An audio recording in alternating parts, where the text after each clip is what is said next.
Hello everyone, मेरा नाम है अनूप और आप देख रहे हैं वेब शिक्षा। वेब डिज़ाइनिंग की सीरीज़ में आपका स्वागत है। तो वेब डिज़ाइनिंग की सीरीज़ में हम हमारी फर्स्ट लैंग्वेज सीख रहे हैं HTML। तो अभी तक हमने HTML के अंदर काफ़ी सारे टॉपिक्स कवर कर चुके हैं। तो आज का टॉपिक है हमारा HTML नेस्टेड टेबल। टेबल के अंदर ऑलरेडी 2 पार्ट बन चुके हैं।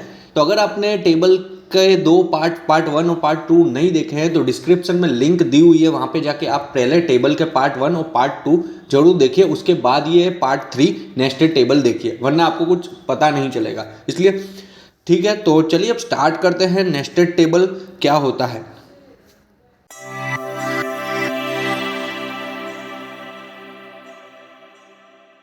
Okay, welcome again.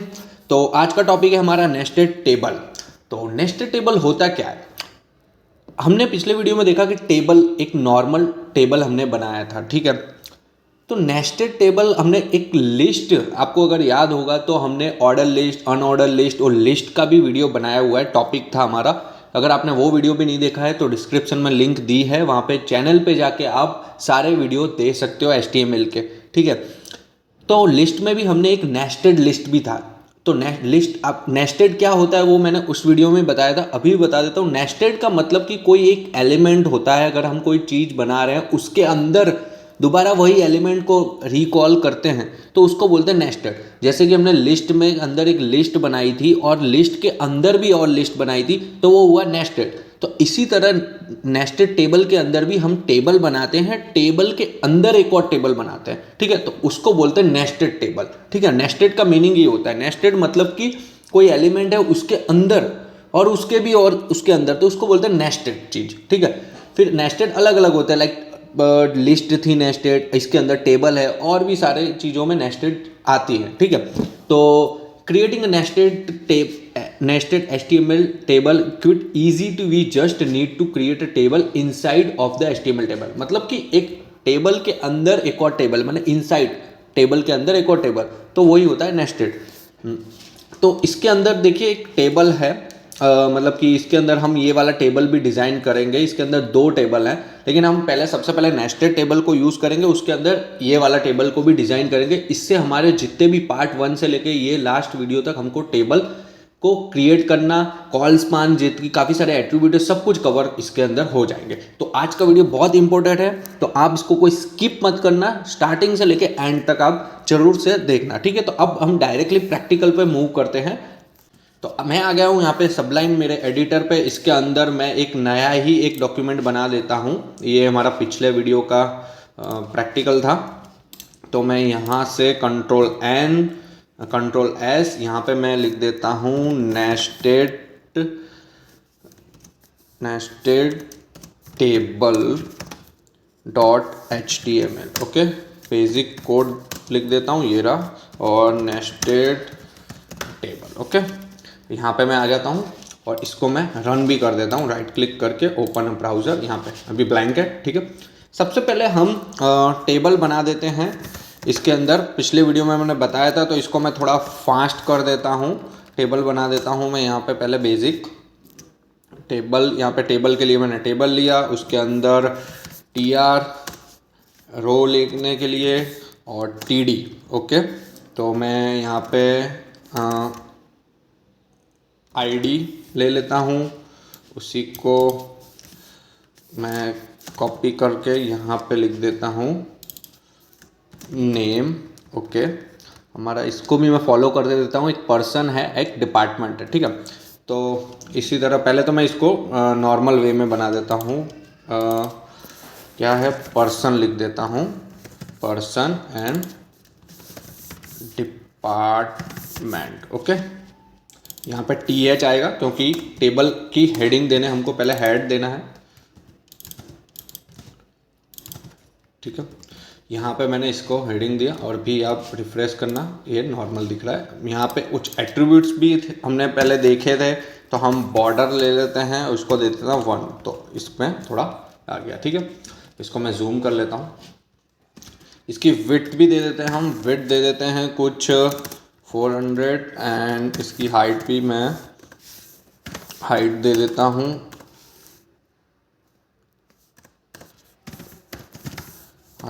हूँ मैं कुछ 300। ओके, इसको थोड़ा छोटा कर देता हूँ, इसको मैं हाइट ऑटो ही रहने देता हूँ अभी के लिए, फिर अभी जब बन जाएगा तब हम देख लेते हैं, ठीक है। इसको मैंने दे दिया। अब क्या है, अब हमको ऐसा करना है कि ये टेबल है, ठीक है। ये एक टेबल, अभी पहले मैं एक और चीज़ ले लेता हूँ, ठीक है। यहाँ पे पहले मैं TR लेके इसकी कुछ टेबल का डेटा भी डाल देता हूँ, ठीक है। अभी मैं कुछ भी वैल्यू ले रहा हूँ यहाँ पे। अभी आप वैल्यू पे डिपेंड मत करिए, अभी खाली हम स्ट्रक्चर बना रहे हैं उस पर डिपेंड करिए। यहाँ पे जो भी वैल्यू ले रहा हूँ डमी के लिए, अभी आप इसको इग्नोर कर सकते हो। मैं कुछ भी अभी ले रहा हूँ, ठीक है। पर्सन ही मैंने ले लिया है। कुछ भी मैं अपना नाम ही लिख देता हूँ, अनूप। फिर डिपार्टमेंट है हमारा वेब डिज़ाइन, ओके। ऐसा कुछ भी अभी ले रहा हूँ मैं, ठीक है। अब मैं क्या कर रहा हूँ, ये क्या हो गया, एक टेबल हो गया। अब मुझे टेबल के अंदर टेबल बनाना है, मतलब कि ये पर्सन है, ठीक है। अब पर्सन के अंदर भी मेरे को एक इसका वैल्यू है, ठीक है। अब इसके अंदर मेरे को एक और टेबल बनाना है। तो कैसे बनेगा वो टेबल, हमने ये वैल्यू लिया है, ठीक है। अब यहाँ पे मैं क्या करता हूँ, पहले इसको सेपरेट के लिए मैं यहाँ पे क्या किया, मैंने एंटर किया और इसको TD, इसको अंदर मैंने एक ब्लॉक बना दिया यहाँ पे, ठीक है। इसको मैं अभी आपको विजिबल हो रहा होगा और जूम कर लेता हूँ। देखिए यहाँ पे हैं हम, इस वैल्यू इसके अंदर, मतलब कि इस पार्ट का भी बहुत सारा डेटा हो सकता है और इस पार्ट का भी बहुत सारा डेटा हो सकता है, ठीक है। तो हम इसी को फॉलो करते हैं, ओके। तो यहाँ पे मैं इसका डेटा यहाँ पे, मतलब इसको भी अगर हम फॉलो करते हैं तो अभी हो सकता है। अभी हम पहले नॉर्मली एक टेबल, इसके अंदर भी एक और टेबल बनाते हैं, ठीक है। तो टेबल डेटा के अंदर एक और टेबल बनाते हैं, तो वही करना है। जस्ट यहाँ पे टेबल स्टार्ट किया मैंने और यहाँ पे मैं ले लेता हूँ TR, और TR के अंदर 2 हेडिंग ले लेता हूँ मैं, TH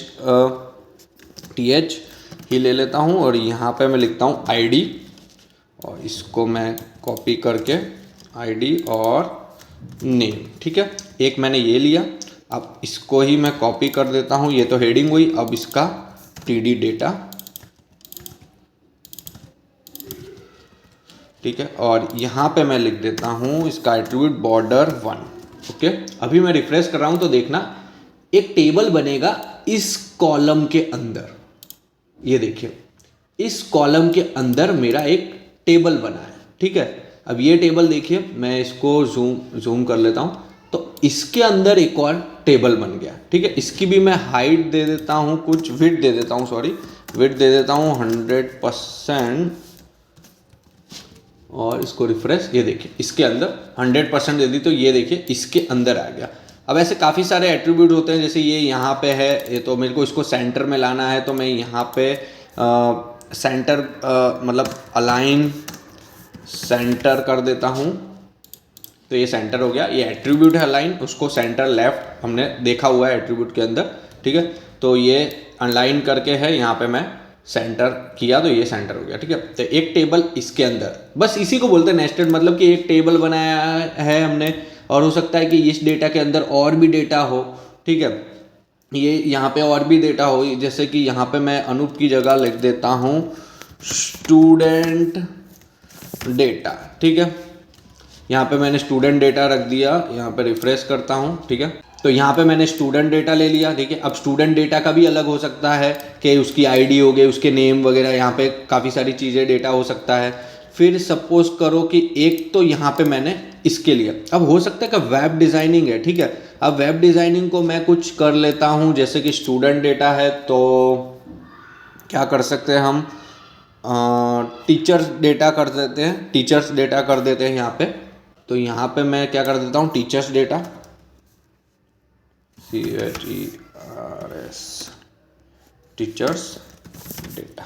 तो यहाँ पे हो गया टीचर्स डेटा, और यहाँ पे मैं जैसे ही करता हूँ तो ये देखिए टीचर्स डेटा। अब मेरे को टीचर्स डेटा के अंदर और भी डेटा, उसकी ID हो गई, नेम हो गया, तो ऐसे सिनेरियो में हमको मल्टीपल टेबल बनाने पड़ सकते हैं। जैसे कि हमने पिछले में क्या बनाया, स्टूडेंट के अंदर भी स्टूडेंट का ID हो सकती है, नेम, और बहुत सारा डेटा हो सकता है। ऐसे ही एक टीचर्स का है तो टीचर्स के अंदर भी काफ़ी सारे हो सकते हैं, उसका भी ID, उसके भी नेम, ऐसा सब काफ़ी सारे हो सकते हैं। तो इसके अंदर टीचर्स के अंदर हम एक और टेबल बनाते हैं, टेबल, और यहाँ पे मैं गया टेबल के अंदर, मैंने वापस से यही किया TR, और यहाँ पे मैं कर रहा हूँ TH, यहाँ पे TH किया मैंने, और यहाँ पे मैं कर देता हूँ TH का वही ID लिख देता हूँ, और एक और TH करके इसमें भी मैं कुछ लिख देता हूँ, इसमें कर देता हूँ नेम। ओके,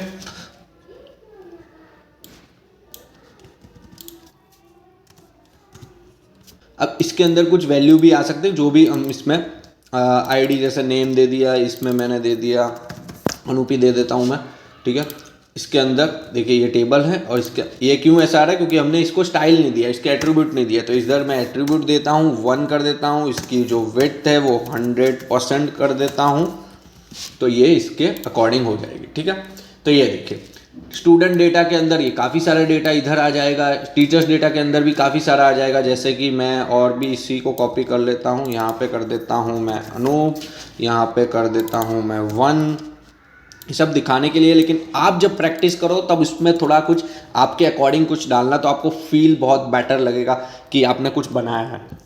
मैंने आपको सिखाने के लिए मैं फटाफट मतलब कुछ भी वैल्यू को चेंज नहीं कर रहा हूँ, नहीं तो वीडियो काफ़ी लंबा हो जाएगा। देखिए यहाँ पे एक टेबल का जैसे डेटा आ गया, यहाँ पे भी मैं इसी को कॉपी कर लेता हूँ, ये जस्ट दिखाने के लिए है कि भाई थोड़ा ठीक लगे, उसके लिए मैं बता रहा हूँ आपको कि टेबल हो कैसे सिनेरियो होता है, ठीक है। तो ये सब देखिए यहाँ पे इस टाइप का मैंने टेबल बना दिया, ठीक है।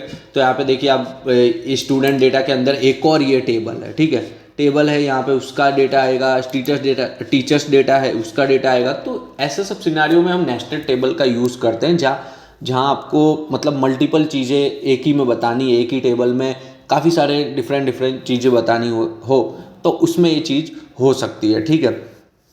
तो ये था नेस्टेड टेबल पूरा, कि नेस्टेड टेबल किस तरह से यूज़ करते हैं हम, ठीक है। तो अगर आपको कुछ पता ना चला हो नेस्टेड टेबल क्या होता है, कुछ भी अगर आपको थोड़ा डाउट हो रहा हो, कुछ भी हो, तो आप कमेंट्स में मुझे लिख देना, मैं ट्राई करूँगा कि आपको एक्सप्लेन और बेटर कर सकूँ उसमें, ठीक। अगर आपको और ये सीरीज़ अच्छी लग रही हो तो चैनल को सब्सक्राइब करके रख देना, और बेल आइकन को प्रेस ज़रूर करना, जिससे सारे जितने भी वीडियो हमारे आने वाले हैं उसकी नोटिफिकेशन सबसे पहले आपको मिले। और वीडियो को लाइक ज़रूर करना, जिससे थोड़ा मुझे मोटिवेट मिलता रहे, तो मैं और भी अच्छे से आपको एक्सप्लेन कर सकूँ, ठीक है। तो thank you for watching, bye bye.